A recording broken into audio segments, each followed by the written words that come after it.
con la clase de hoy, quería preguntar y que lo manifestaran en el chat, después en todo caso lo leo al final cuando termine mi exposición, ¿cómo vamos con la modalidad? O sea, para mí la mejor modalidad es esta, pero no sé, para los que tienen que escuchar 2 horas de clase frente a la pantalla, 3 días seguidos. O sea, en definitiva, lo que quisiera que me hicieran saber es si prefieren que las clases sigan y continúen de esta manera o prefieren formatos alternativos como PowerPoint con audios y demás, cosas que no sé hacer muy bien, pero bueno, veríamos. Yo tengo la sensación de que puedo explicar mejor los temas y también hacerles saber bien lo que me interesa que ustedes estudien en relación, siempre en esta manera, ¿no? En la manera en donde yo puedo hablar para poder explicar y de alguna manera, aunque remota, de alguna manera siento que me conecto con ustedes. El PowerPoint siempre me parece que es un instrumento que queda ahí un poco, que limita mucho el contenido, mucho más de una clase, y bueno, no sé, siempre me parece que estas grabaciones, aunque ustedes no las puedan escuchar en el momento de manera sincrónica, bueno, no sé, después las pueden tener y escucharlas mientras hacen otras cosas a lo largo del día, y que les dan a ustedes los ayudan a organizar. Pero bueno, esto lo pregunto porque ayer alguien me dijo que 1 hora de clase real correspondía a 20 minutos de clase virtual. Y entonces ahí dije, bueno, nos fuimos de mambo porque tenemos ya muchos minutos de más. Pero bueno, no sé, dejen su comentario en el chat y yo después la cátedra hace un relevamiento y vemos cómo, si seguimos con esta modalidad o la ajustamos. Sí, esta modalidad tiene una sola contra, que es la imposibilidad de interactuar de una manera más dinámica y natural, eso lo sabemos, pero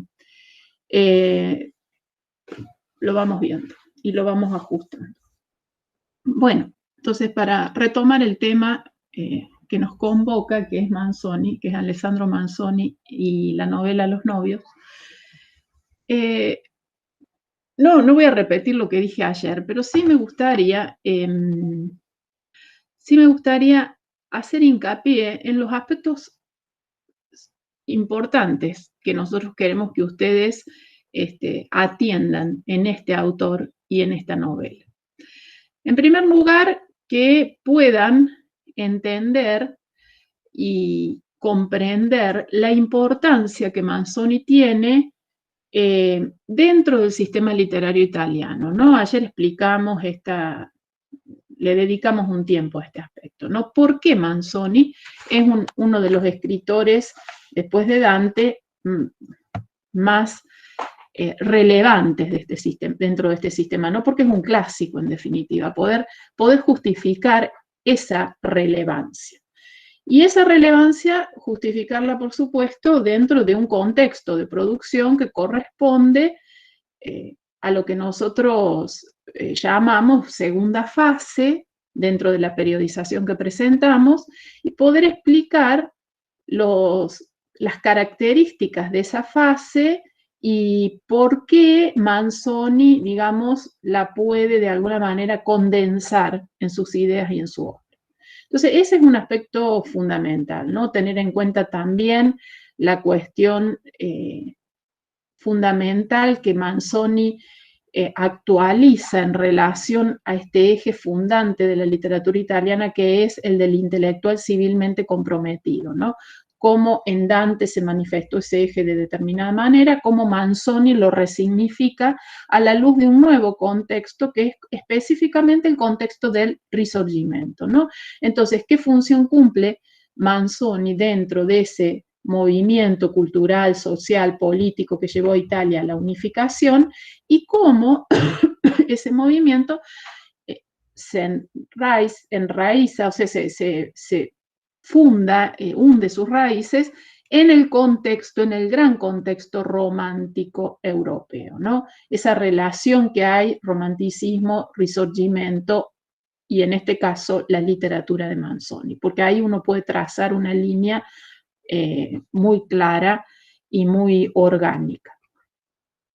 El otro aspecto a tener en cuenta también para destacar la relevancia de Manzoni es señalar la particularidad estética de su producción que tiene que ver con esta especial relación que él puede fundar entre la literatura y la historia, ¿no?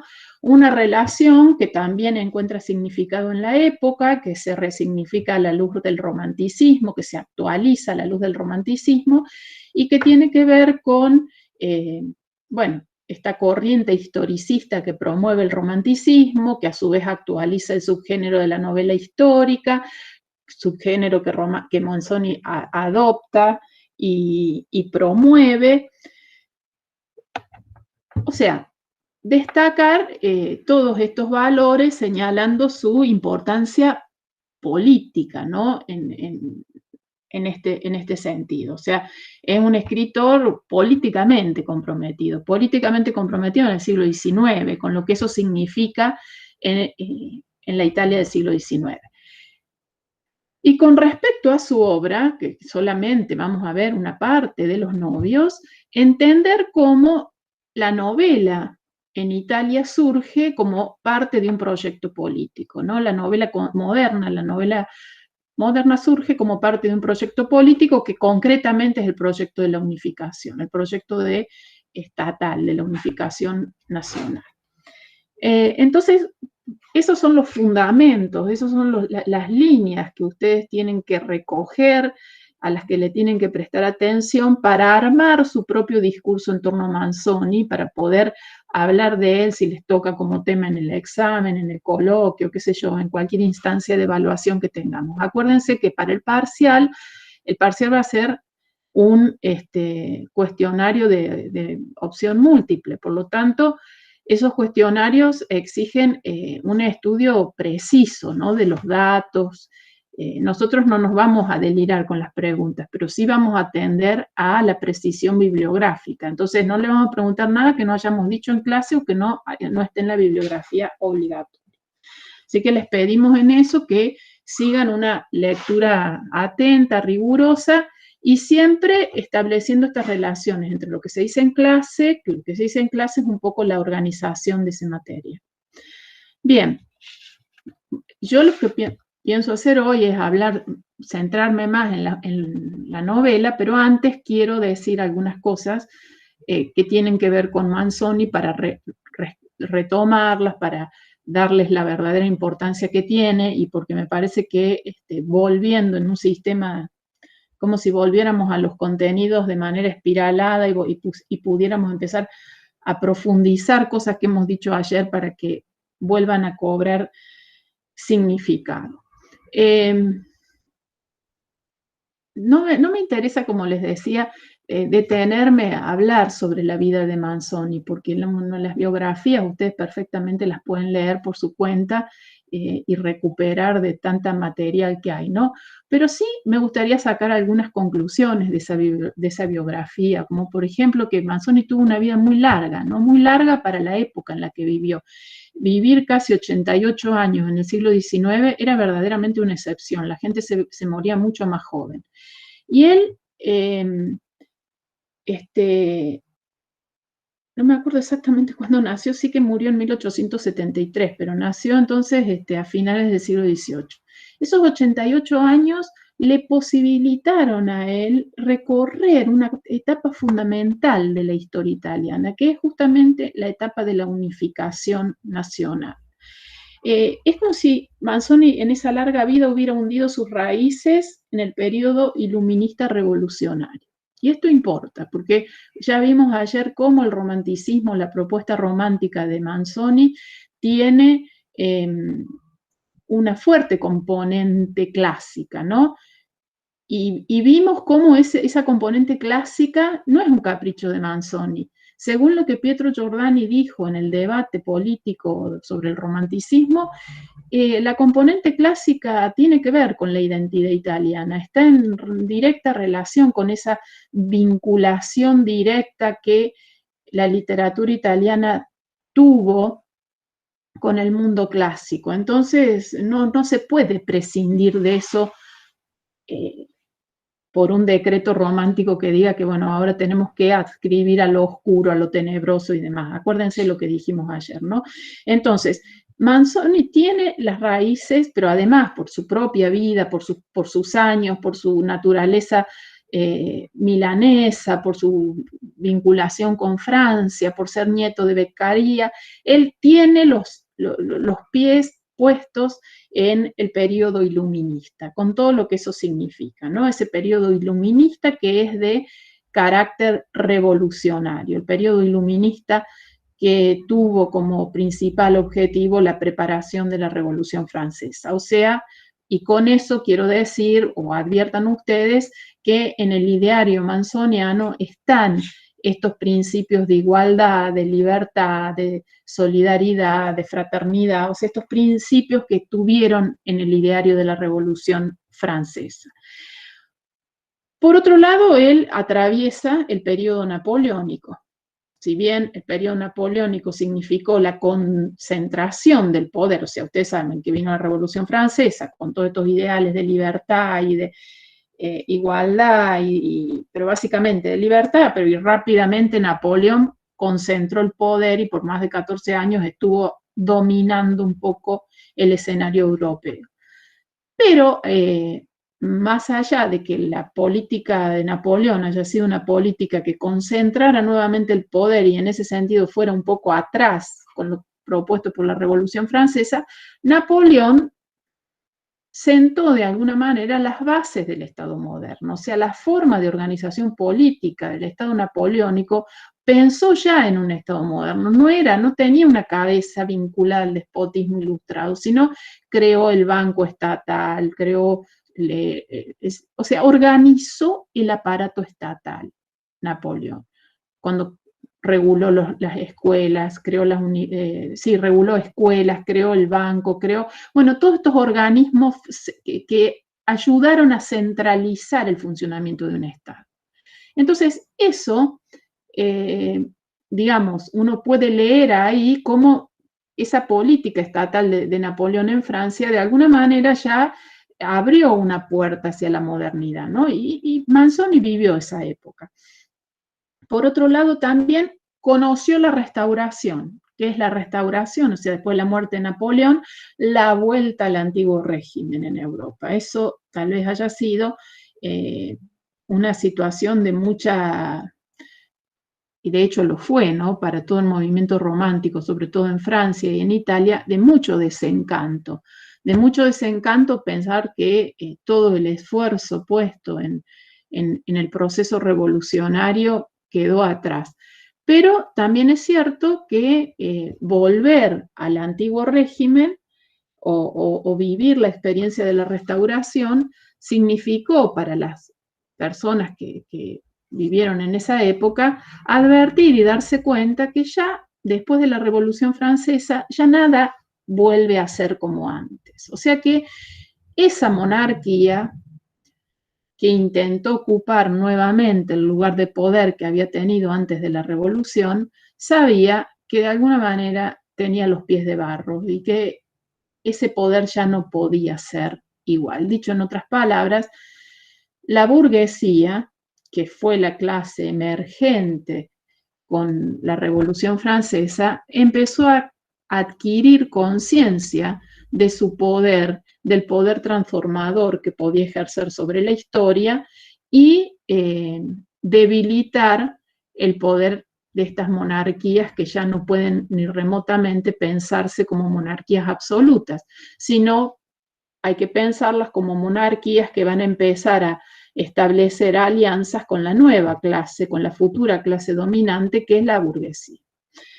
Estoy marcando todas estas etapas por las que Manzoni pasó y vivió, ¿no?, en esta larga vida de 88 años. Por otro lado, también en Italia participó de la fase activa del Risorgimento, que dijimos, bueno, empezó más o menos en 1830, ¿no?, como un movimiento político organizado, como un movimiento civil, político, cultural organizado. Pero Manzoni antes había vivido en Milano toda la, digamos, ¿cómo decir?, la cocina del Risorgimento, como todas estas necesidades y estos proyectos de libertad, en el caso de Italia, para pensar la libertad en relación a la dominación extranjera y específicamente al gobierno austríaco, que es el gobierno que dominaba sobre todo el norte, se empezó a organizar a partir de sociedades secretas, de la carbonería específicamente, que así se llamó la sociedad secreta, donde todos estos conspiradores contra el poder extranjero empezaron a trabajar.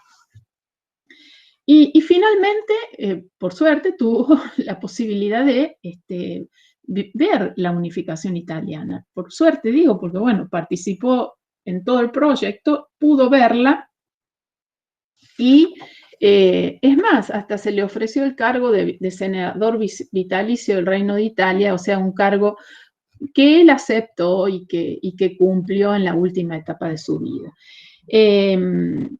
O sea que con esto él dio una clara señal, aceptando este cargo, dio una clara señal de disponibilidad y apoyo a la causa de la unidad italiana. Porque en realidad, cuando decimos en Manzoni se funde en literatura e historia, esa literatura e historia tiene que ver concretamente con este aspecto particular de la historia de la Italia de su tiempo, que fue la unificación. Y nosotros tenemos que ver ahora cómo todo esto, este mundo de ideas y todas estas posiciones ideológicas se transforman en contenido estético, ¿no?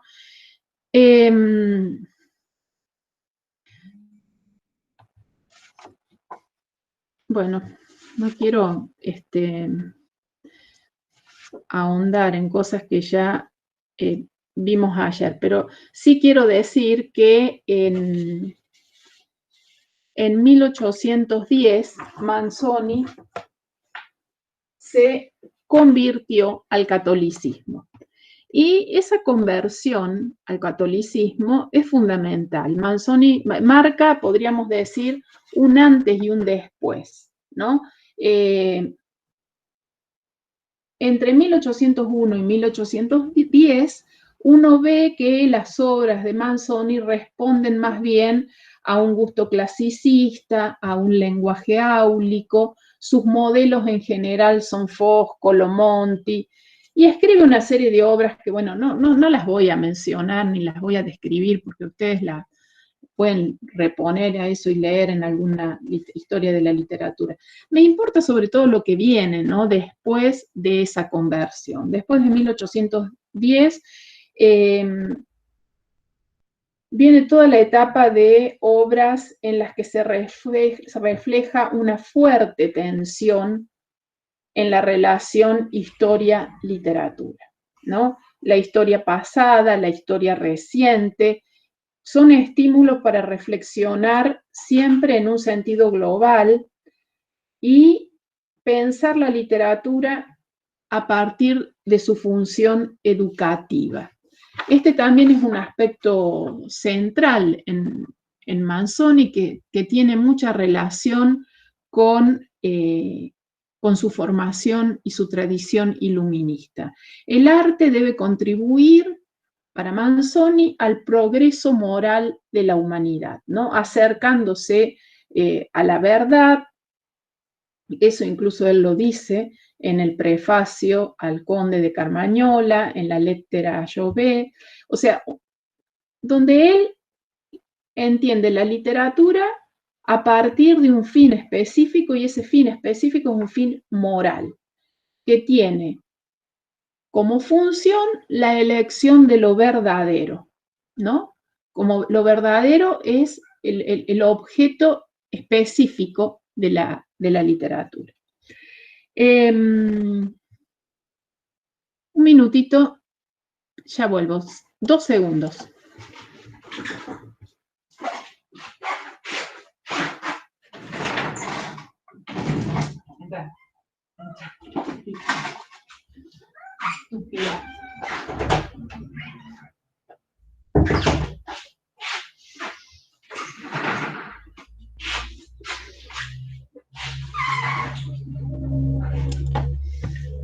Acá estoy otra vez. Bien, entonces, fin moral, lo verdadero como objeto, porque para Manzoni el fin del arte tiene que ser entendido como algo ético y didáctico. Acá está todo su vinculación con lo clásico, ¿no? Esta finalidad moralizante del arte.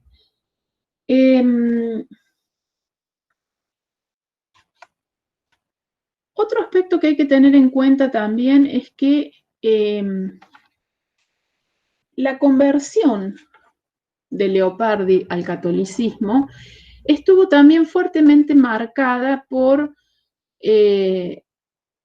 un rasgo específico que es el jansenismo, ¿no? Ustedes tienen que haber visto algo sobre el jansenismo en literatura francesa, a propósito de Racine, de la escuela, si estudiaron y leyeron Racine, seguramente vieron y se vincularon con Port Royal y con las ideas de Jansenio, como Jansenio, a partir de esta rama de la religión bastante estricta, que entabló una polémica con los jesuitas a partir de la concepción de la gracia divina y de la teoría de la gracia, determina cierto rigor, ¿no?, moral en sus adeptos, ¿no? Los jansenistas son personas que creen que la gracia de Dios está predestinada y solo alcanza a algunas personas, pero que nadie sabe, en definitiva, quién va a ser alcanzado por la gracia divina, razón por la cual hay que seguir en vida un comportamiento riguroso para ser merecedor de esa gracia. Es una corriente de espiritualidad cristiana que radicaliza un poco los ideales del propio cristianismo y que exigen a sus seguidores una vida virtuosa, ascética, para poner en valor y en salvación el tema de la gracia divina, distinta, digamos, a la corriente clásica, católica clásica, que concibe la gracia como justamente un don divino que puede ser ofrecido en el último momento de la vida, basta con que el fiel se arrepienta de su vida licenciosa. Pero los jansenistas son bastante más rigurosos con el comportamiento y la actitud moral, justamente porque a la gracia se accede, ¿no? Se accede de manera muy particular. La conversión religiosa de Manzoni tiene, por supuesto, consecuencias en su escritura, en su modo de escribir. La conversión religiosa supone el abandono en Manzoni de la retórica clásica, una retórica que celebraba a los héroes y que se apasiona con causas propias de clases sociales más bien elevadas. O sea, fíjense cómo Manzoni está a partir de la conversión al cristianismo, acercándose ya a una perspectiva que le hará posible la adopción de nuevos géneros y nuevos personajes para su obra, porque en definitiva nos interesa mostrar eso, cómo la conversión al catolicismo permitió a Manzoni salir de los géneros clásicos para ingresar a géneros más populares. Y de hecho, la novela es el otro paso que Manzoni inmediatamente puede dar después que ha llevado adelante la conversión religiosa de 1810. Una vez que Manzoni da ese paso, se produce en él lo que podríamos llamar también una segunda conversión, que es la conversión literaria. Manzoni es un católico de sentimientos liberales, que defiende la unidad de Italia, que adhiere a los principios del Risorgimento y que, vuelto a Italia, porque había pasado una temporada en Francia, comienza a mirar ya con simpatía las ideas del romanticismo. O sea que la conversión al catolicismo posibilitó la conversión literaria, que en definitiva en Manzoni eso significa la adopción de los postulados del romanticismo. Un romanticismo que, como ustedes ven ya por todo lo que hemos dicho, asume en Italia y en este escritor un carácter más social, ¿no? Es una línea del romanticismo vinculada con las causas sociales y, por supuesto, un carácter realista, ¿no? Es esa línea del romanticismo, que es, por otro lado, la línea francesa que luego llega al Río de la Plata, que es la que influye en el Río de la Plata. Entonces, la segunda conversión de Manzoni, podríamos decirlo así, si la primera es la del protestantismo al catolicismo, la segunda conversión va a ser la del clasicismo al romanticismo.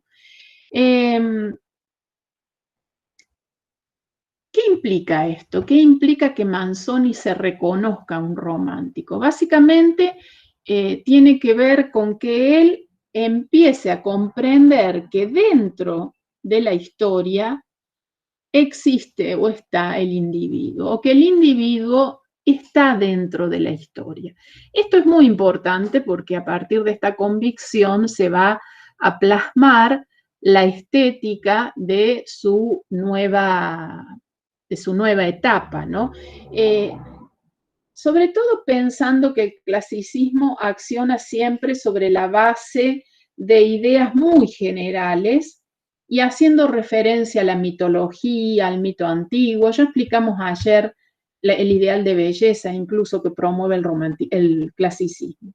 El romanticismo, por el contrario, procura atender al individuo históricamente determinado, a ese individuo que se encuentra en un espacio y en un tiempo particular, un individuo que se mueve dentro de la historia y que, por supuesto, está en conflicto con ella.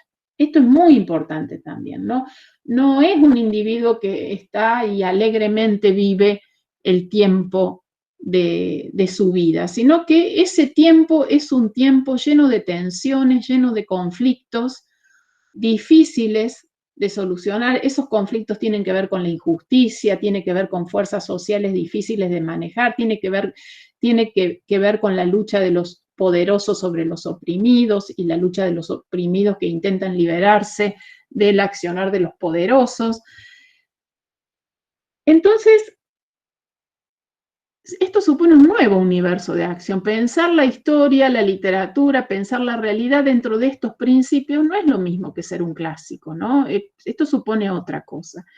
A su vez, nosotros tenemos que agregar a esto el componente religioso, que para Manzoni es fundamental. Y todo esto pasa, el individuo está dentro de la historia, movido por esas fuerzas históricas, pero siempre por encima de la historia hay una fuerza primera que se va a encargar de establecer y de, en definitiva, ejercer una justicia divina, que es la providencia, ¿no? Entonces, la providencia garantiza de alguna manera al individuo poder encontrar un lugar en esa historia que no sea totalmente opresivo, que no sea totalmente injusto, que no sea totalmente sojuzgador, ¿no? Un lugar que le permita una vida digna, acorde a ciertos principios y a ciertos proyectos propios, que es un poco lo que plantean los novios, ¿no? Los novios plantea esa gran metáfora, ese gran recorrido de aprendizaje que sigue adelante el héroe y que finalmente logra subvertir. Por ejemplo, si nosotros, a mí me parece en ese sentido muy importante leer cómo terminan los novios, ¿no? Ustedes, bueno, ya voy a ir al inicio y a contarles un poco los rasgos principales del argumento de esta obra, pero básicamente la obra empieza con un matrimonio que no se puede realizar, ¿no? Por la arbitrariedad de un poderoso, don Rodrigo, que manda a sus matones a que amedrenten al párroco del lugar, a don Abondio, y le digan, este matrimonio no se va a realizar, ¿no? Como una amenaza, así como esa frase quedó también en el imaginario italiano contemporáneo, incluso para hacer alusión a un mensaje casi mafioso, ¿no? Este matrimonio no se va a realizar. ¿Por qué? Porque yo no quiero, en definitiva, por la arbitrariedad de un poderoso que no quiere que esta joven chica de pueblo, Lucia, se case con Renzo, porque no quiere. Bueno, a partir de ahí, eso ocurre en el primer capítulo de la novela presenta todo un periplo, todo un desarrollo de obstáculos, de separaciones, de intento de poder imponerse a esa arbitrariedad del poderoso por parte de la joven pareja que no pueden, no lo pueden hacer cambiar de opinión. Finalmente se separar, hasta que, bueno, al final, y después de muchos acontecimientos a los que ya nos vamos a referir, sobre todo los más importantes, a mí me importa señalar cómo termina la novela, no la última página, porque es como un ejemplo paradigmático de una novela de aprendizaje del siglo XIX. Antes de que se cumpliese el año de casamiento, o sea, ahí ya sabemos que Renzo y Lucia pudieron finalmente casarse, antes de que se cumpliese el año de casamiento, vio la luz una hermosa criatura. O sea, no solo se casaron, sino que también tuvieron un hijo. Y como hecho adrede para darle enseguida oportunidad a Renzo de cumplir su magnánima promesa, fue una niña. Y podéis creer que le pusieron de nombre María. Vinieron después, con el tiempo, no sé cuántos más, de uno y otro sexo, y Añese se ajetreaba llevándolos de acá para allá, uno tras otro, llamándoles traviesos, estampándoles en la cara unos besazos que les dejaban un blanco durante algún tiempo. Y todos salieron bien inclinados. Renzo quiso que aprendieran todos a leer y a escribir, diciendo que existía esa pillería, debían al menos aprovecharse también ellos. Fíjense esta idea del aprendizaje, ¿no? Pero acuérdense lo que dijimos ayer acerca de este propósito cultural que tenía Manzoni, ¿no? Con esta novela, la de construir un público que podemos leerlo también como construir un pueblo. La idea de público y de pueblo van unidas. Este pueblo, ¿no? Un pueblo consciente que supiera leer y escribir, un pueblo que no fuera analfabeto, un pueblo que en definitiva pudiera liberarse de la dominación extranjera. Lo bueno era oírlo contar sus aventuras y acababa siempre hablando de las grandes cosas que había aprendido, Renzo, ¿no? Para gobernar mejor el futuro. Aprendí, decía, a no meterme en los tumultos. Aprendí a no predicar en público. Aprendí a mirar con quién hablo. Aprendí a no empinar demasiado el codo. Aprendí a no estar agarrado a la aldaba de una puerta, cuando en torno hay gente de cascos calientes. Aprendí a no atarme a una campanilla al pie, sin haber pasado antes lo que pudiera acontecer, y mil cosas más. O sea, una novela. Luego, bueno, Lucia, sin embargo, aunque no encontraba la doctrina falsa en sí, no estaba satisfecha. Le parecía confusamente que faltaba algo. A fuerza de oír repetir la misma canción y de pensar sobre ella cada vez, dijo un día a su moralista: ¿y yo qué queréis? ¿Qué creéis que he aprendido? Yo no fui en busca de problemas, fueron ellos los que vinieron a buscarme a mí. A no ser que queráis decir, agregó sonriendo suavemente, que mi disparate fue quereros y prometerme con vos. Renzo al principio se vio en aprieto. Tras un largo debatir y buscar juntos, llegaron a la conclusión de que los problemas llegan a menudo. Fíjense acá la enseñanza moral, ¿no? Los problemas llegan a menudo porque se les ha dado motivos, pero que la conducta más cauta e inocente no basta para mantenerlos alejados, y cuando llegan por culpa o sin ella, la confianza en Dios los dulcifica y los vuelve útiles para una vida mejor. Esta conclusión, aunque encontrada por pobre gente, nos ha parecido tan justa que hemos pensado en ponerla aquí como la sustancia de toda la historia. Si esta no os ha desagradado del todo, agradecedlo a quien la ha escrito y también un poquito a quien la ha remendado. Pero si en vez de eso hubiéramos logrado aburriros, creed que no se ha hecho aposta, no se ha hecho a propósito. O sea, fíjense cómo en esa última página está de alguna manera condensado el ideario manzoniano, ¿no?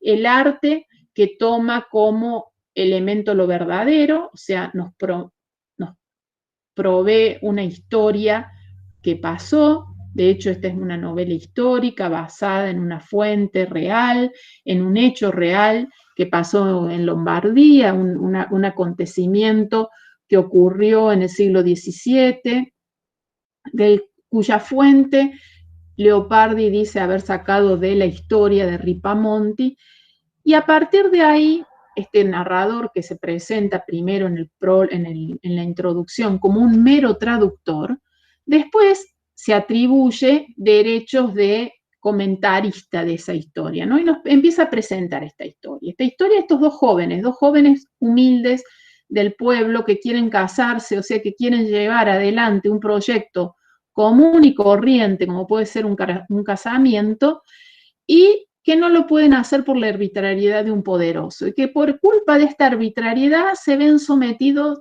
a miles de infortunios que tienen que pasar para finalmente volver a encontrarse, unirse en matrimonio, formar la familia. Bueno, fíjense todo el ideario burgués y católico que Manzoni nos presenta, ¿no? Una familia, no con un solo hijo, sino varios, una familia que no solamente cree y da valor a que las pruebas sucesivas son instancias de aprendizaje y que hay que sacar provecho de ellas, sino también una familia que cree que esos provechos, esos aprendizajes y esos obstáculos que han debido superar, aun cuando, como dice Lucia, yo no me busqué ningún problema, porque vos, Renzo, sí, algunos te los buscaste y aprendiste a que no te tenés que buscar problemas, pero yo, dice ella, ¿yo qué? Si yo fui una buena persona que no busqué ninguno de estos problemas.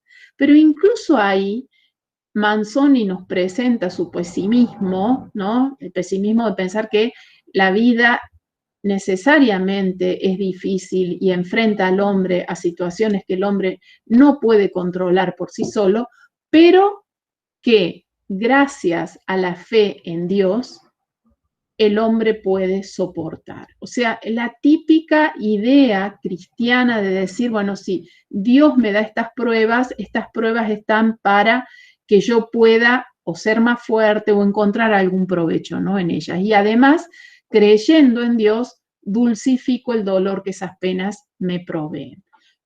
Ese es el ideario manzoniano reducido en esta última página de la novela, que es muy importante que la lean, muy importante que la piensen, que la reflexionen, porque todo lo que hemos dicho encuentra un perfecto sentido y significado en esas palabras de Renzo. Todo está ahí, ¿no?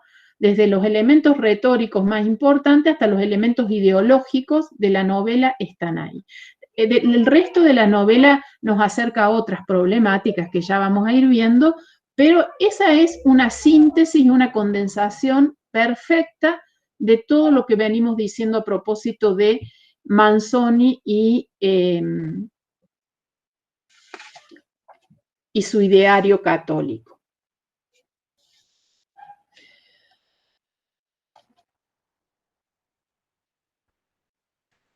Como hemos dicho,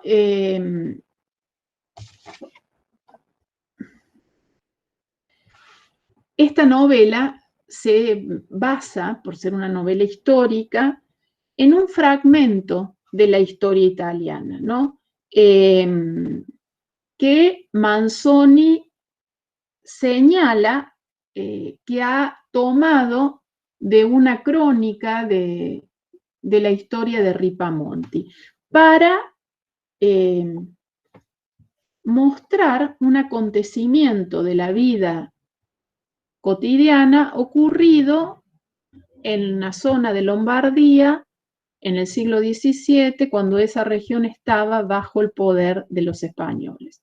Entonces, alimentado de esa fuente, la historia de Ripamonti, el narrador, lo especifica en la introducción, el narrador dice que va a traducir un documento que cuenta una crónica de la época.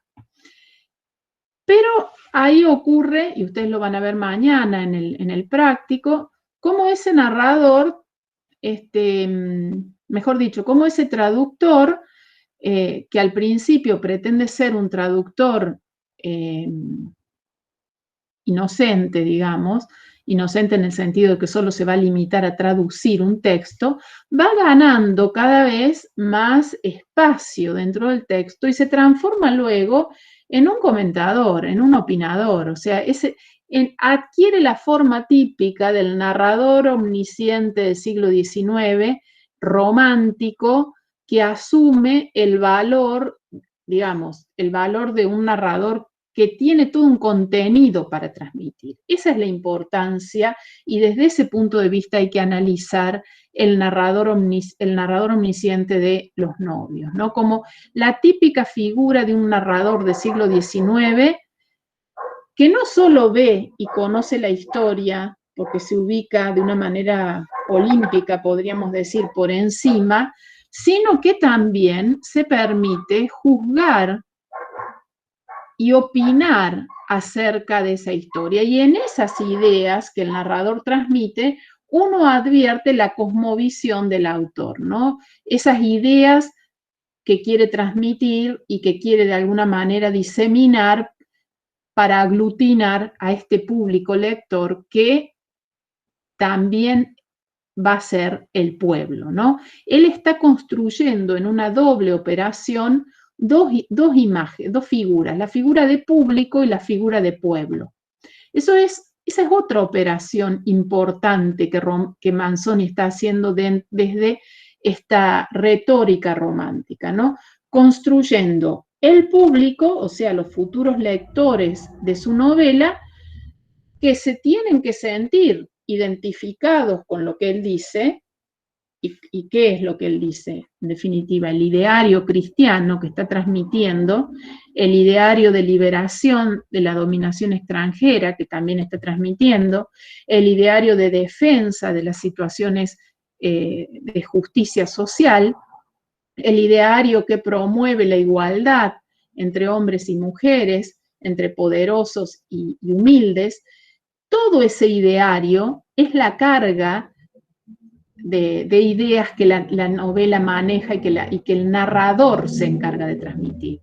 ¿Por qué? Porque es un narrador que opina, es un narrador que tiene digresiones, es un narrador que se toma el atrevimiento de juzgar y de decir cómo son los personajes, es un narrador que nos puede interrumpir un momento de la diégesis para contarnos y explayarse en la narración de un hecho histórico. O sea, es un narrador que tiene pleno dominio de la acción narrativa, pleno dominio y desde un lugar de, podríamos decir como de poeta bate, ¿no? Un lugar de absolutamente legitimado por la sociedad de su época. Él es el encargado de transmitir esas ideas y la novela es el vehículo por el cual las ideas llegan al pueblo, que primero es público, pero que después intenta construirse como pueblo.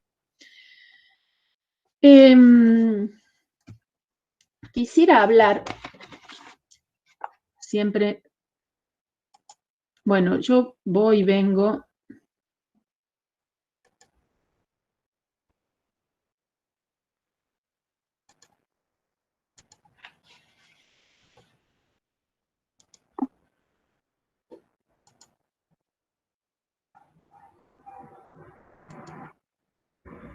Perdón, me quedé afuera.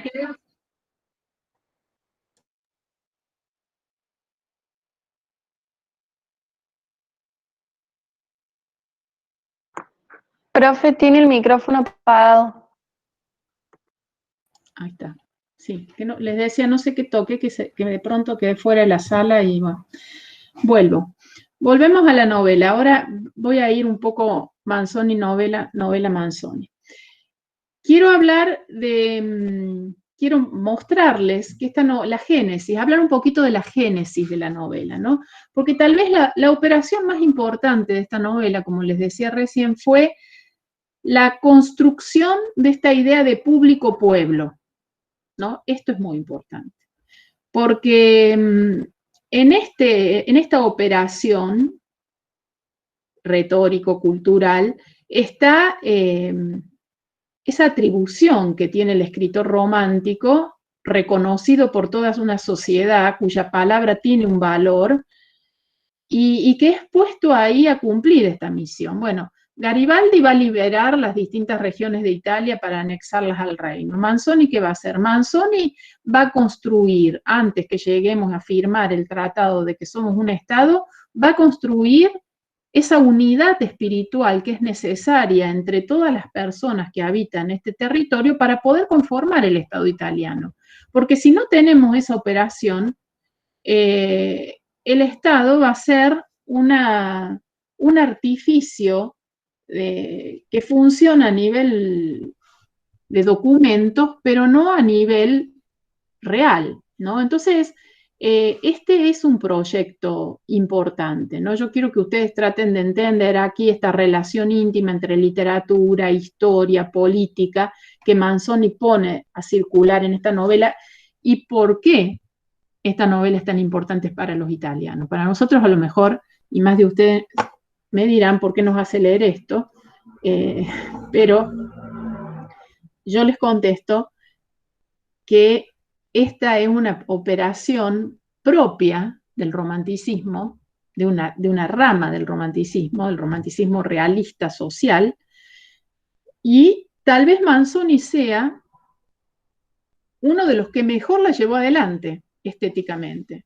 Entonces, leemos Los novios para ver justamente eso, para entender cómo un proyecto político se canaliza en un proyecto literario, cuáles son las ideas que lo movilizan y cómo llega a buen puerto o cómo llega al final deseado, digamos. Entonces, estamos viendo eso, no estamos buscando otra cosa. Y en ese sentido puedo entender que me digan que la novela los aburre y que no les interesa a ustedes saber cómo los italianos se construyeron espiritualmente antes de unificarse como Estado nacional. Pero bueno, A nosotros nos sirve también analizar aspectos del trabajo realista, o sea, en nuestro eje de fases y sentido del realismo en la literatura italiana, esta novela y este escritor nos pone ante procedimientos estéticos propios del realismo en una fase determinada, que es nada más y nada menos que en el siglo XIX. Bien, la génesis de la novela es una génesis larga y un tanto complicada, sobre todo en busca de lo que Manzoni pretendía que era su propuesta lingüística. ¿Se acuerdan que ayer dijimos algo acerca del tema de la lengua, ¿no? Dijimos que el tema de la lengua no era menor en Manzoni, porque esta idea de construir un público que está directamente vinculada con la idea de construir un pueblo y que en el fondo está esta unión espiritual, tenía que ser hecha en base de un vehículo de comunicación apto. Un vehículo de comunicación apto, o sea, un instrumento lingüístico que todavía no estaba circulando dentro de la literatura italiana, bueno, dentro de Italia. Hay una primera edición, creo que es la diapositiva anterior, esta. Hay una primera edición de 1821 que en realidad nunca se publicó, pero marca una primera elaboración del texto que se llamó Fermo e Lucia. Fermo e Lucia, o sea, una referencia al nombre de los personajes, Renzo y Lucía, son los protagonistas de esta primera edición, la edición del 21, que muestran ya el texto como una obra autónoma en 4 tomos, pero con algunos problemas. Yo me voy a referir sobre todo a la cuestión de la lengua en este pasaje, en esta génesis o en este pasaje de ediciones, porque lo que nos interesa sobre todo es eso, ¿no? La reflexión lingüística que Manzoni hace, porque no es menor, es fundamental.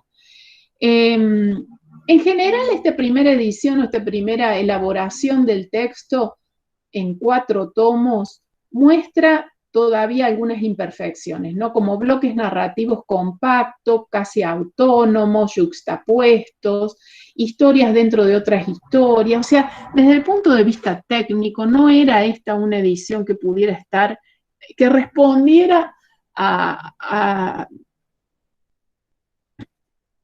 lo que Manzoni había imaginado, ¿no? Es más, incluso la lengua, que es un aspecto fundamental, todavía para nada había alcanzado el nivel que Manzoni quería. Digo, solamente recuerdo algo, ¿no?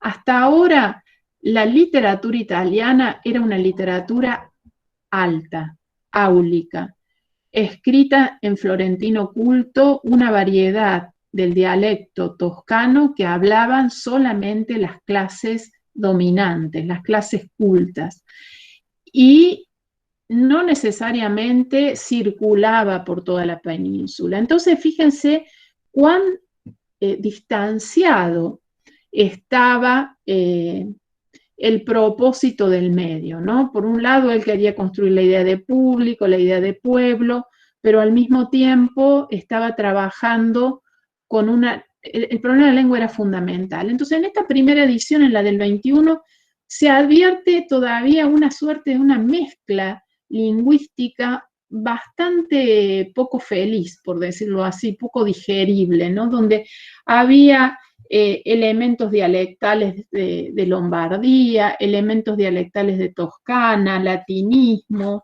préstamos de literatura extranjera, pero evidentemente no era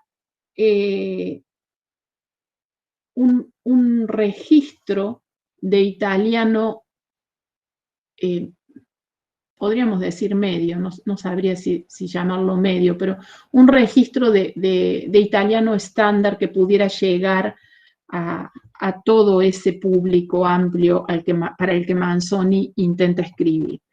En la edición del 27, que ya sí se hace la primera revisión de ese texto de base que es Fermo y Lucia y se edita por primera vez bajo el título I Promessi Sposi, ahí ya uno advierte cambios en la estructura narrativa, es una estructura más elaborada, más equilibrada, se reduce la extensión de la obra a 3 tomos, se agrega un subtítulo que aclara bastante el carácter y el género de la novela, porque I Promessi Sposi y el subtítulo Historia milanesa del siglo XVII, descubierta y reelaborada por Alessandro Manzoni.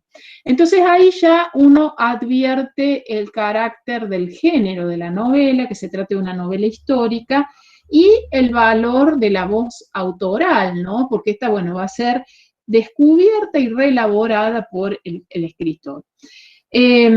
Algunos personajes cambian de nombre, pero con respecto a la lengua, que es lo que a nosotros nos interesa, Manzoni abandona acá esta suerte de mezcla, de pastiche que había elaborado en Fermo y Lucia, para comenzar a acercarse a lo que él entiende debe ser la lengua de todos los italianos, que es el toscano, ¿no?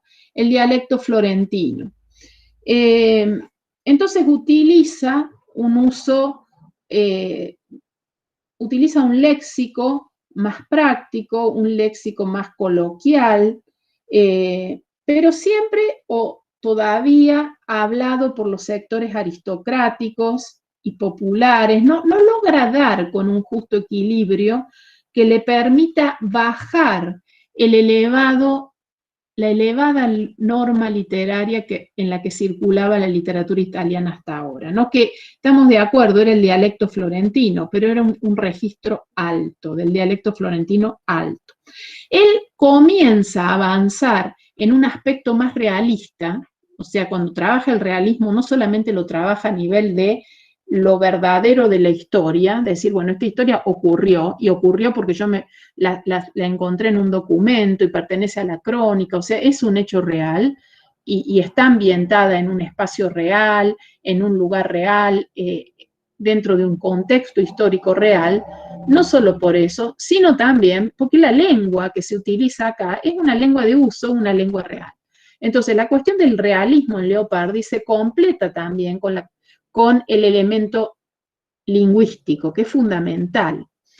En la edición del 27, él decididamente avanza hacia un tono realista más concreto, más logrado, pero teniendo en cuenta que él mismo era alguien que no hablaba esa lengua. O sea, cuando nosotros pensamos qué lengua hablaba Manzoni hablaba el francés y el dialecto lombardo. O sea que él estaba también alejado, está escribiendo una novela en una lengua que tampoco es propia. O sea que fíjense ustedes que no es menor la cuestión de la lengua, ¿no? Él para la edición del 27 intentó aprender el toscano mediante distintos instrumentos lingüísticos como diccionarios, vocabularios, pero no quedó satisfecho con la versión final, ¿no?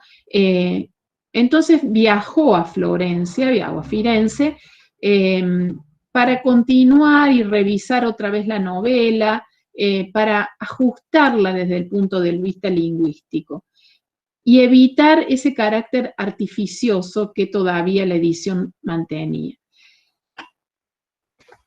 Finalmente, su propuesta queda medianamente cumplida en la edición de 1840, que es la última edición.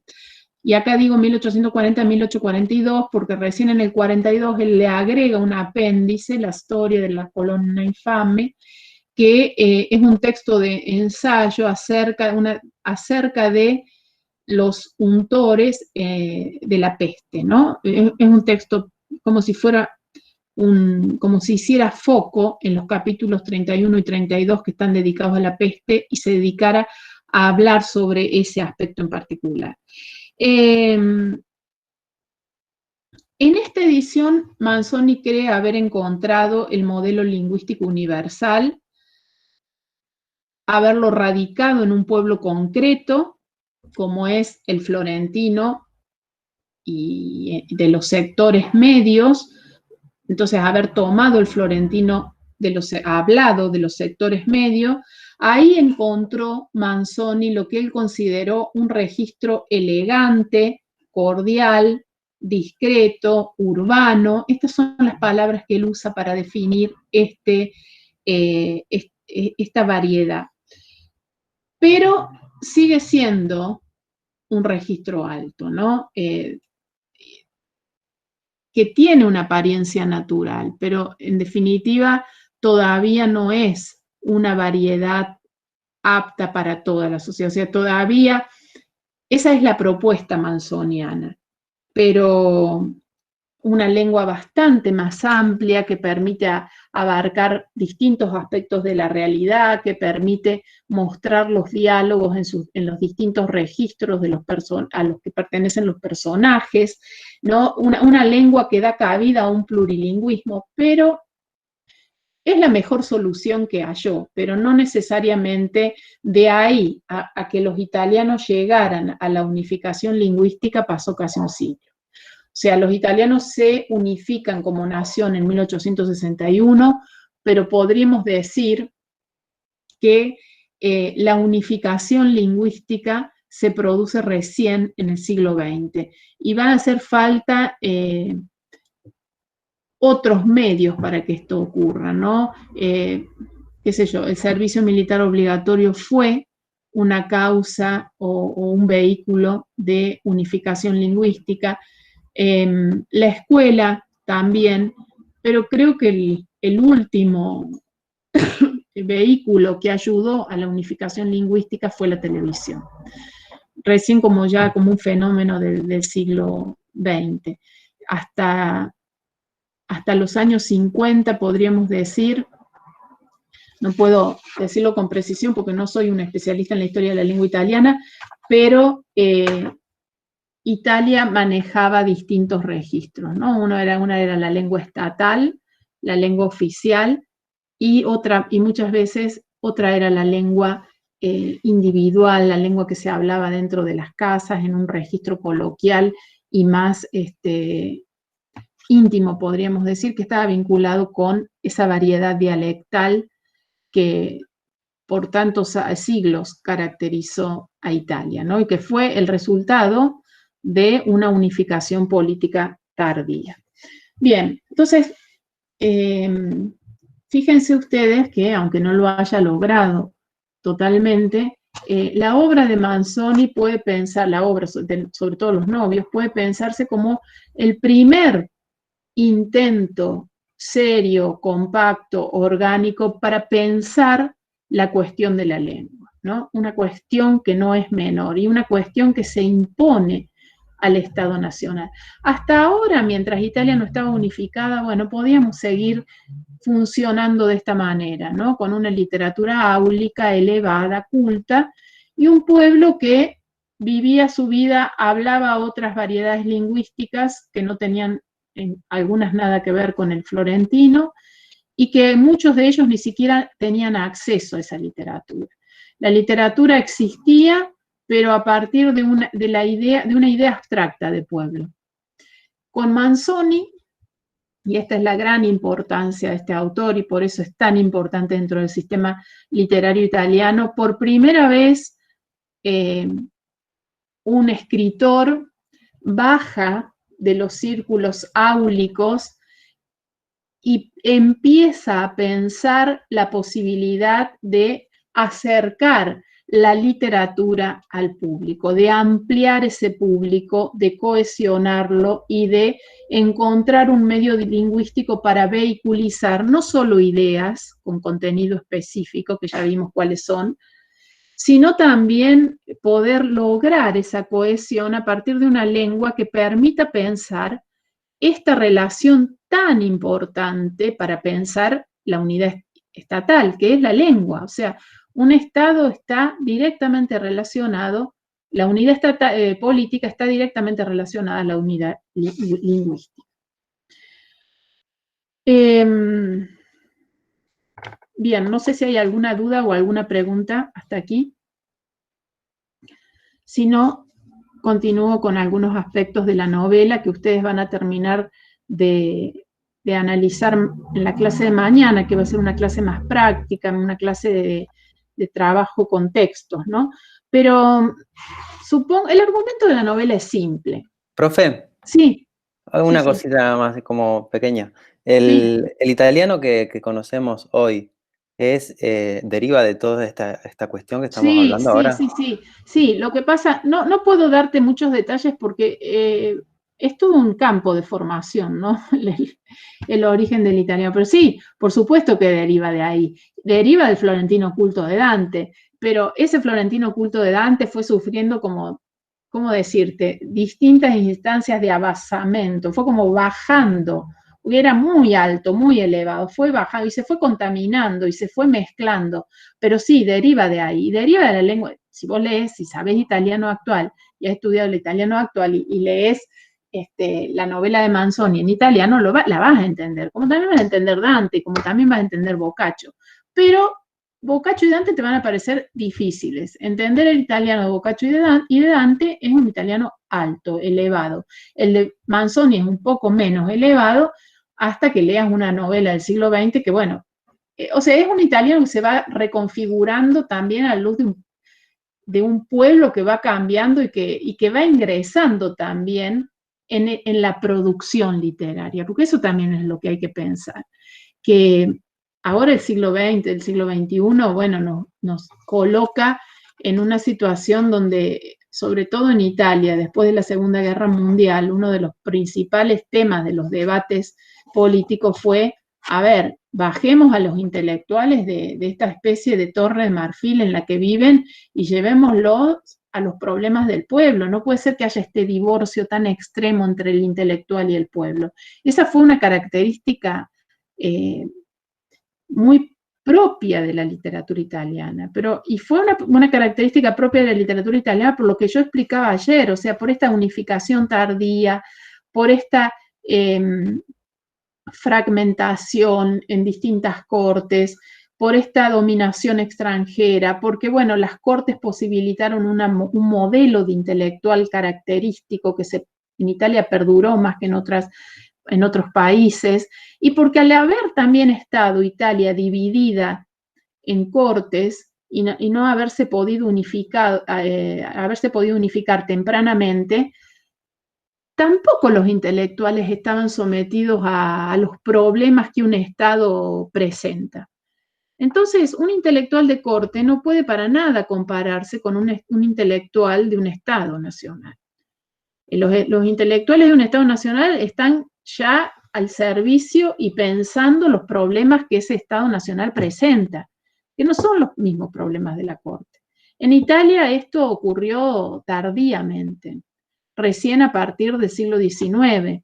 Y bueno, y estos son los primeros intentos, pero lo que yo quiero mostrar con todo esto que estoy diciendo de una manera también bastante escueta y superficial es la importancia que Manzoni le dio en su proyecto literario a la cuestión de la lengua. O sea, no solamente era importante respetar las características canónicas del género, de la novela histórica, trabajar en función de ellas, lograr una novela, una narración equilibrada, donde los personajes se destacaran, pero no tanto, donde el fondo dejara ver también cuál era el acontecimiento histórico que estaba haciendo de escenario y conteniendo la acción narrativa, que la voz del narrador se impusiera sobre las otras voces y vehiculizara las ideas que quería también de alguna manera promover.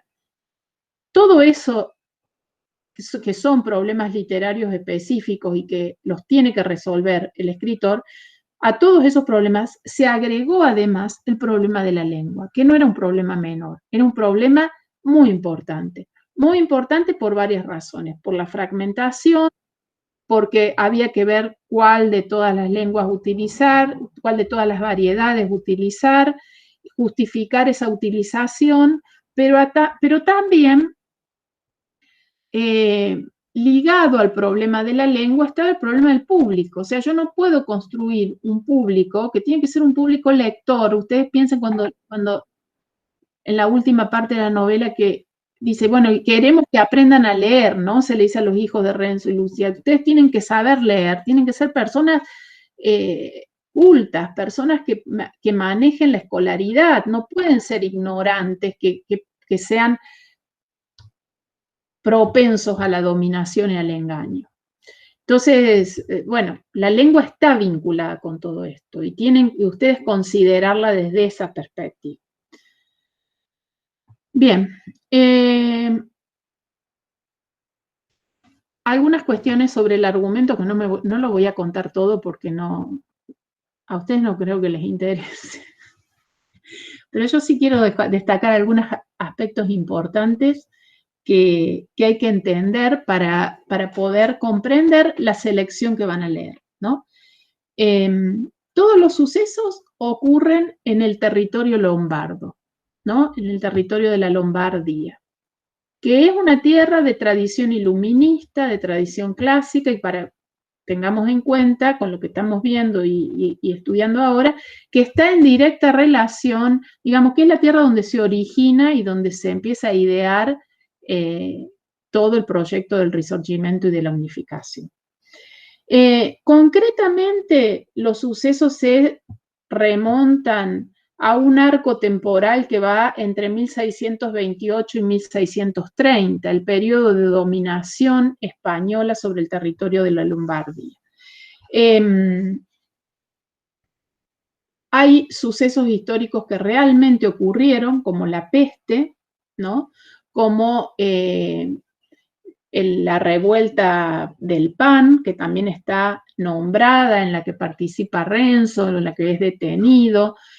Los protagonistas, esta es una gran novedad de Manzoni también, sobre todo con respecto a su propia producción. Él hasta ahora, vinculado más al ideario clásico, siempre había trabajado con personajes elevados. Es la primera vez que él elige como protagonista de su obra, de una obra suya, y no podía ser de otra manera, porque no podía poner como protagonista de una novela histórica a condes o a nobles. Elige a dos humildes jóvenes. Estos dos humildes jóvenes, Renzo, Lucia, son dos jóvenes de la Lombardía, ¿no? Renzo es un hilandero de seda, fíjense, una práctica tradicional de la región. Y Lucia es una mujer de la casa, una muchacha de la casa, campesina, que ambos pretenden casarse, pero el matrimonio es impedido justamente por don Rodrigo, el señor feudal de la zona, que manda a sus bravos, estos bravos que están ahí apostados en una pared y que paran al cura, don Abondio, para decirle que ese matrimonio no se puede realizar. Don Abondio era el cura local, el párroco local, es un personaje, digamos, bastante, no me sale la palabra, ¿cómo se dice cuando? Bueno, un hombre miedoso, bastante pusilánime, ¿no? Que se deja amedrentar, que no hace valer el valor de las ideas que proclama y que, lejos de enfrentar la arbitrariedad de don Rodrigo, se deja ganar por ella y finalmente no los casa. Primero les miente, es miedoso, es cobarde. O sea, en la figura de don Abondio, Manzoni nos muestra también un costado repudiable de la Iglesia, ¿no? Un costado que no es verdaderamente el que corresponde a la parte de la Iglesia que debería abrazar los verdaderos valores religiosos. A partir de aquí, digamos, de esta imposición que se hace cada vez más clara, porque, bueno, Renzo va al abogado, va al cura, pero bueno, finalmente llegan a la conclusión de que efectivamente no pueden casarse, que hay una fuerza, y esto hay que entenderlo en este sentido, hay una fuerza poderosa negativa, oscura, que se está imponiendo, que no sin ninguna razón, por un mero capricho, probablemente porque a don Rodrigo le gusta Lucía y quiera él, no quiera que se case con otro. Bueno, a partir de aquí se tienen que separar, ¿no es cierto? O sea, es como si la vida de estos héroes de pronto se empezara a ver obstaculizada, el proyecto de estos héroes se viera obstaculizado, el típico recorrido de la novela de formación, se viera obstaculizado por fuerzas externas que ellos no pueden controlar, que se oponen a sus planes. Entonces, a partir de aquí, Lucía se recluye en un convento para buscar protección y Renzo se va a Milano para, para ver si puede encontrar una solución. A los dos les va para el diablo, ¿no? A Lucía en el convento, bueno, empieza toda la historia de Lucía en el convento, pero la hago breve. Finalmente, don Rodrigo manda a un personaje tenebroso, medio que justamente se llama el Innominado. Acá hay toda una recuperación de la retórica de la novela gótica, de la estética de la novela gótica, que la rapte, que la lleve a su castillo. Está toda la cuestión de Lucía y de sus votos de castidad. Y bueno, finalmente el Innominado se convierte, cuando ve que su vida es miserable, bueno, siempre en algún momento los personajes malos se vuelven buenos.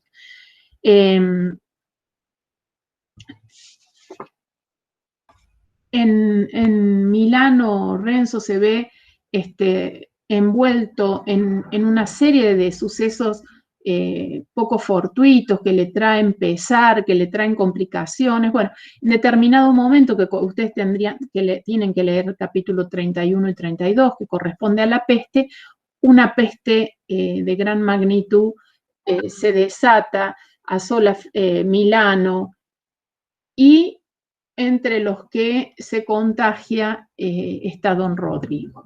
Fíjense ustedes cómo la peste, hay otros personajes, por supuesto, buenos, colaboradores con el proyecto de Renzo y Lucía, pero la peste funciona aquí como una fuerza ordenadora de la providencia, ¿no? La providencia manda a la peste, de alguna manera, a poner un poco de orden en esta situación, y una de las consecuencias beneficiosas de la peste fue la conversión, el arrepentimiento de don Rodrigo, que con ese arrepentimiento se produce luego, libera el obstáculo de la prohibición del matrimonio y ellos se pueden casar. Entonces, como ven, la trama es una trama simple. No podía ser de otra manera. Si lo que Manzoni pretendía era que esta novela sea entendida por un público amplio, no se podía poner a hablar de grandes temas, ni a indagar en la complejidad de un personaje. No, él busca una metáfora. O sea, él utiliza una situación de dominación extranjera del siglo XVII como metáfora de su situación actual. Entonces, él quiere mostrar cómo la dominación no es buena nunca, cómo la arbitrariedad del poder trae siempre situaciones adversas y, en definitiva, imposibilita a los humildes, a los que no son poderosos, llevar adelante proyectos de vida dignos, cristianos, humildes. Entonces, y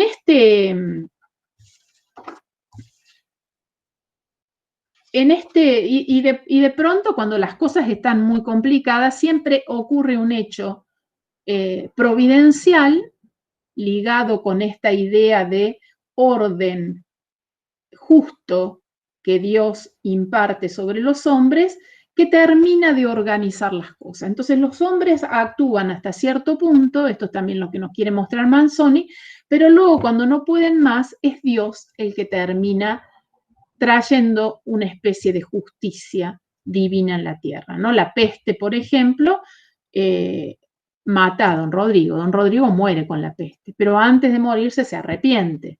y se arrepiente y permite de alguna manera el casamiento de estos jóvenes.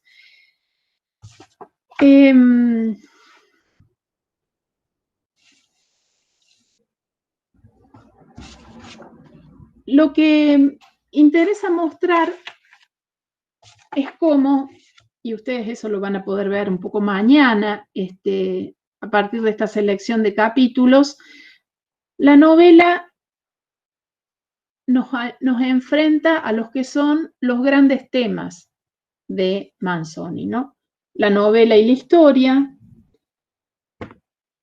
Esto es fundamental, es el tema fundamental, porque se trata de una novela histórica, pero además es una preocupación de Manzoni, los acontecimientos de la historia y el hombre actuando ahí. Es un punto central dentro de la reflexión manzoniana que permite relacionar la vida privada de los protagonistas con grandes advenimientos históricos, contemporáneos o no, y con aspectos de la cultura de su época. En este caso, esta situación del siglo XVII funciona para Manzoni como una perfecta metáfora del siglo XIX. Por otro lado, el hecho de que él se valga de este manuscrito y de este texto que tiene que traducir y después finalmente comentar, nos enfrenta ya a la idea de un escritor moderno que finge un distanciamiento con respecto a este escritor anónimo que no sabemos y que él solamente se encarga de traducir. Lo que persigue, en definitiva, este traductor es hacer conocer un fragmento de la historia de la patria. Y el narrador opera ahí como una especie de ordenador para dar una idea distinta y ordenada de la historia pasada con rigor erudito, ¿no? Hay toda una óptica racional que Manzoni intenta poner sobre el tiempo pasado. El otro gran tema que aparece en la novela es la violencia de las relaciones sociales. Este eje, este tema, en la dimensión manzoniana aparece siempre planteado en relación a fuerzas que se dan entre los poderosos y la clase popular. Estos poderosos, que generalmente son violentos, representan una nobleza feudal, pero también esa violencia de las relaciones sociales muchas veces se da en el interior de algunas familias. Si a alguno le interesa seguir con la lectura, puede leer la historia de la monja de Monza para ver cómo ese tema de las relaciones sociales se da también en el interior del núcleo familiar.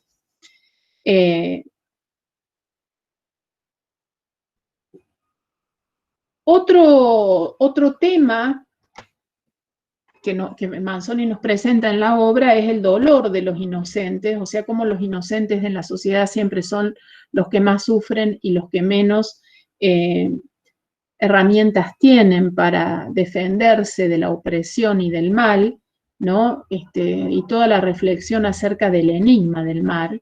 Acá se ve el pesimismo de Manzoni, de pensar que el mal verdaderamente constituye una fuerza negativa que muchas veces impide el desarrollo de una vida, pero ofrece su solución. Claro, él se convirtió al catolicismo y el catolicismo es para Manzoni, la fe en Dios es para Manzoni una posibilidad de remedio ante esto. Justamente porque la providencia es este concepto manzoniano que funciona como la encargada de promover, de propiciar, mejor dicho, finalmente el orden justo sobre la tierra. El otro tema tiene que ver con el héroe que busca justicia, en este caso es Renzo, la figura de Renzo, que es el típico héroe de la novela de aprendizaje, ¿no? Uno que reacciona impulsivamente ante la arbitrariedad, que se mete en líos, que cree que puede solucionar todo a partir de pedir y ingenuamente cree que puede solucionar todo, y que a través de las distintas pruebas que va pasando va adquiriendo madurez, va adquiriendo aprendizaje y va logrando construirse en una suerte de héroe maduro, que es un poco este decálogo que él mismo presenta en la última página de la novela, que constituye así, califica, esta es una novela de manual, ¿no? Para representar la novela histórica italiana.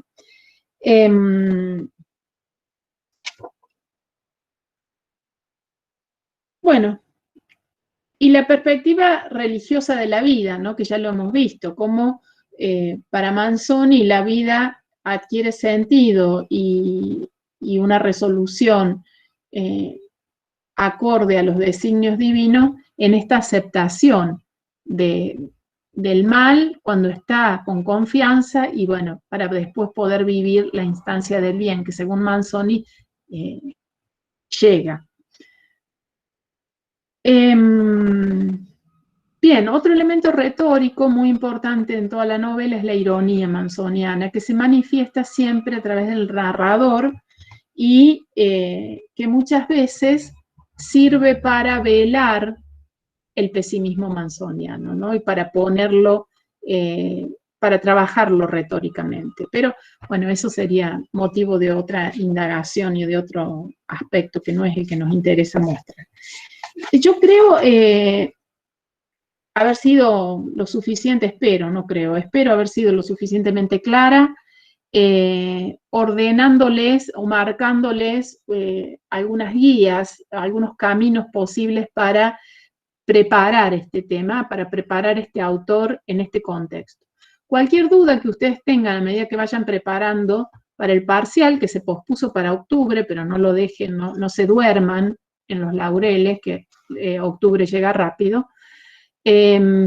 Cualquier duda me van preguntando, tienen una serie de canales de comunicación habilitados para preguntar, y si necesitan horario de atención así particular, me lo dicen y fijamos un horario para eso.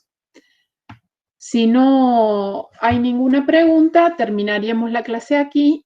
Mañana ustedes harían el trabajo práctico con Viviana y la semana que viene acuérdense que no hay clases porque es una semana dedicada a los coloquios de promoción. Nos veríamos recién el otro lunes con Svevo y la conciencia de Seno. Ya entramos en el siglo XX. Viviana, sí. Que mañana tienen que entregar el práctico, pero tenemos la clase teórico-práctica de Manzoni. Ah, bueno, esas cosas no las tengo tan en claro yo, decirlas vos, entonces, o se los tengan en presente eso, que mañana entregan el práctico de Dante y Boccaccio, ¿no? Y hacemos el teórico-práctico, la clase de lectura de Manzoni. Bien, lo entregan por el aula virtual, ¿no? Así es. Bien. Bueno, si no hay ninguna duda, los saludo y nos despedimos hasta mañana.